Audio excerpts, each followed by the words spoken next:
बिस्मिल्लाहिर्रहमानिर्रहीम। अस्सलाम वालेकुम नाज़रीन। जमात इस्लामी के नौ मुंतखब ज़िले अमीर फैसलाबाद प्रोफेसर महबूबुज़्ज़मान भट्ट ने अल मरकज़ अल इस्लामी में एक पुरवकार तकरीब के दौरान अपनी ज़िम्मेदारियों का हलफ उठा लिया।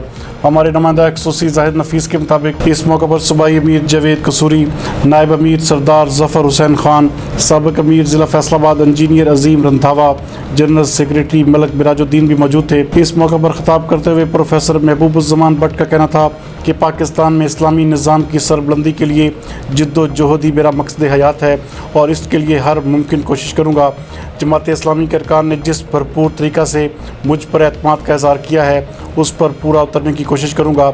इस मौके पर ख़िताब करते हुए सूबाई अमीर जावेद कसूरी का कहना था कि मुल्क में क़यादत का एक खला पैदा हो चुका है जिसे सिर्फ जमात इस्लामी ही पुर कर सकती है।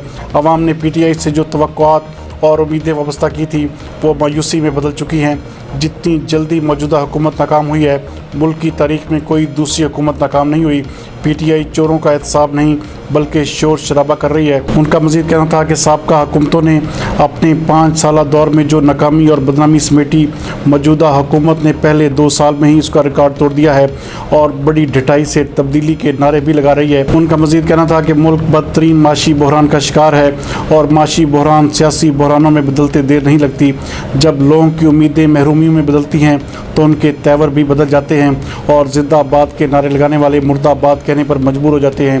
हुक्मरान हालात पर जल्द काबू पाने में नाकाम रहे तो लोग मरने मारने पर तुल जाएंगे। उनका कहना था कि मौजूदा हुकूमत तेज़ी से अवामी हमायत खो रही है। खुशनुमा नारों और बुलंदो बांग दावों पर वोट देने वाले बददिल और मायूस होकर हुकूमत का मातम कर रहे हैं।